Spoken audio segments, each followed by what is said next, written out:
You're listening to Briargrave Radio. Horror stories from the places the map forgot.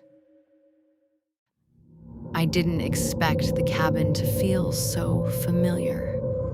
I'd only visited it once, years ago, when Dr. Rowan Hale was still alive and still willing to entertain the occasional student who showed genuine interest in his work. But the moment I stepped out of my car and smelled the cold mountain air, something in me tightened, like a memory I didn't want to remember. The cabin sat alone at the edge of a dense pine forest, its wooden frame darkened by decades of weather. The roof sagged slightly in the middle, and the windows were clouded with dust. It looked abandoned, forgotten exactly the way Hale had lived his final years. I stood there for a long moment, holding the letter that had brought me here. A legal notice, a death certificate, a handwritten note from Hale himself. Do not activate the room. That was all he wrote. No explanation, no context, just a warning that felt more like a challenge. I told myself I wasn't here to investigate anything. I was here because Hale had left the property to me, and I needed to decide what to do with it. Sell it, probably. Maybe clear out some of his research equipment. Nothing more. But the moment I stepped inside, I knew I wasn't leaving quickly. The air was stale, thick with dust and something else. Something metallic, like the faint tang of old machinery. The cabin was cluttered with papers, notebooks, and audio equipment. Coils of wire hung from hooks on the walls. Microphones, speakers, oscillators, and strange devices I didn't recognize were scattered across tables. It felt like stepping into a mind that had never stopped working.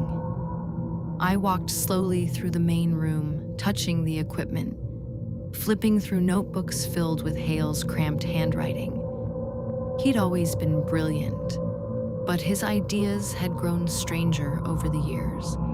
He believed sound wasn't just a physical phenomenon, it was a bridge, a way to perceive things humans weren't meant to hear. I used to admire him. Now I wasn't sure what to think. The trapdoor was exactly where I remembered it, in the corner of the cabin, half hidden beneath a threadbare rug. I hesitated before pulling it open.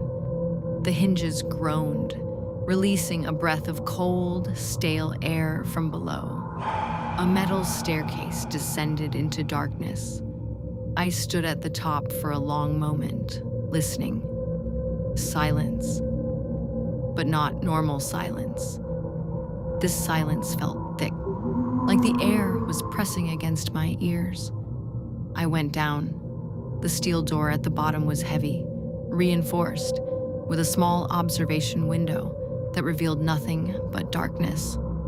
I turned the wheel lock and pushed it open. The listening room was exactly as Hale had described it. In his lectures, a perfectly soundproof chamber. Walls lined with acoustic foam, a single chair bolted to the floor, and a control panel filled with frequency dials and switches. But being inside it felt different than hearing about it. The air didn't just feel still, it felt expectant, like the room was waiting for something.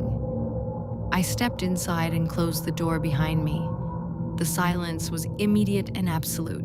Even my breathing sounded wrong. Too loud, too close.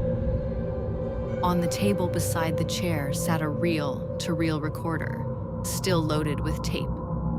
I pressed play. At first, there was nothing, then a faint pulse. Slow, rhythmic, not mechanical, not natural, almost like breathing. I leaned closer. A whisper emerged from the static, so soft it barely existed. "Are you there?" I froze. The voice wasn't Hale's. It wasn't anyone's. It sounded like a voice trying to imitate human speech without understanding how. I stopped the tape and stepped back, my pulse quickening. The room felt colder now, as if the temperature had dropped several degrees. I left the chamber and climbed back up to the cabin, closing the trapdoor behind me. But the silence followed me. It clung to my skin, settled in my bones. I told myself I wouldn't go back down there. I lasted 3 hours. Night fell quickly in the mountains. The cabin grew dark, the only light coming from a single lamp on the desk. I tried to read Hale's journals, but the words blurred together. His handwriting grew more frantic in the later entries, filled with diagrams of waveforms and notes about non-human attention. One line stood out. It doesn't speak. It listens until it learns how. I closed the journal. The cabin creaked softly as the wind pressed against the walls. The sound should have been comforting normal, but it wasn't. Every noise felt amplified, deliberate. At some point, I realized the trapdoor was open, just an inch, just enough to see darkness below. I hadn't opened it. I walked toward it slowly, each step feeling heavier than the last. The air around the trapdoor felt colder, like a draft rising from the depths. I closed it firmly and locked it. But an hour later, it was open again. This time, wider. I didn't sleep that night. By morning, exhaustion had dulled my fear. I told myself I needed answers. I needed to understand what Hale had been doing down there. I needed to know what was on that tape. I went back down. The listening room felt different this time. The air was heavier, thicker, as if the room had been occupied recently. The chair seemed slightly turned, though I couldn't be sure. I sat down. The metal was cold against my skin. I turned on the control panel. The lights flickered.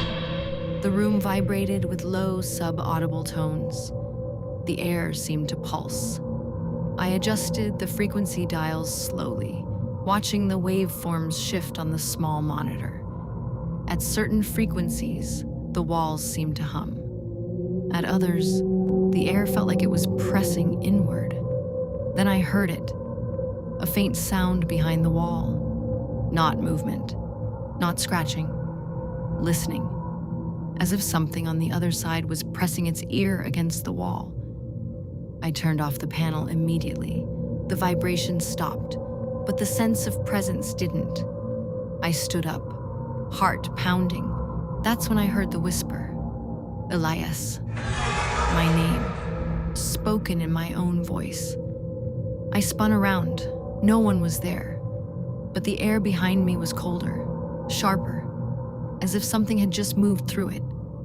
I left the room without looking back. Over the next 2 days, the cabin changed. At night, I heard faint breathing behind the walls. Not steady, not human.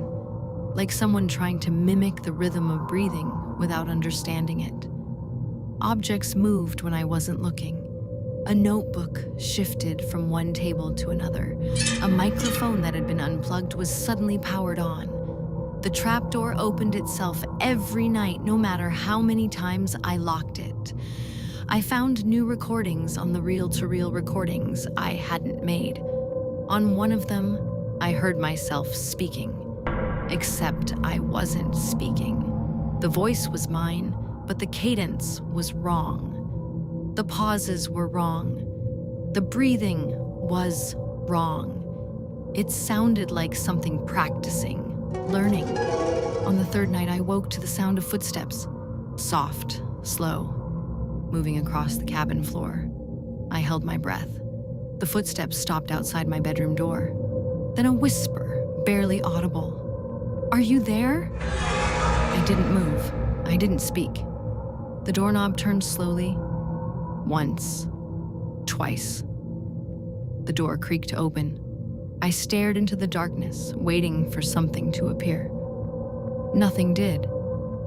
But the darkness felt occupied. I closed the door and pushed a chair against it. I didn't sleep again.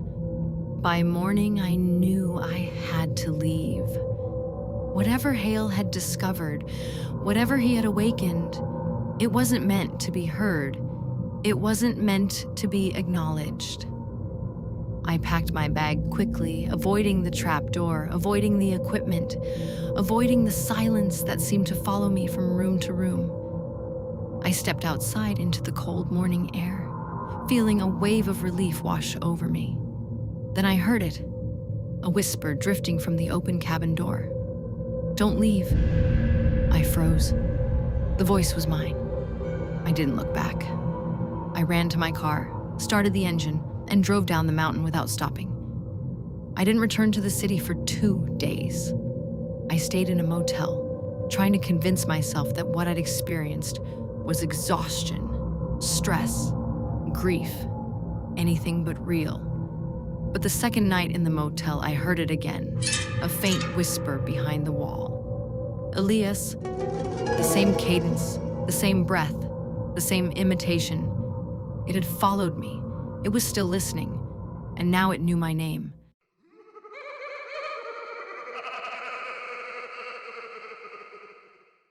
This has been Briargrave Radio. If tonight's story stayed with you, subscribe before the next signal comes through. And remember, not every place wants to be found.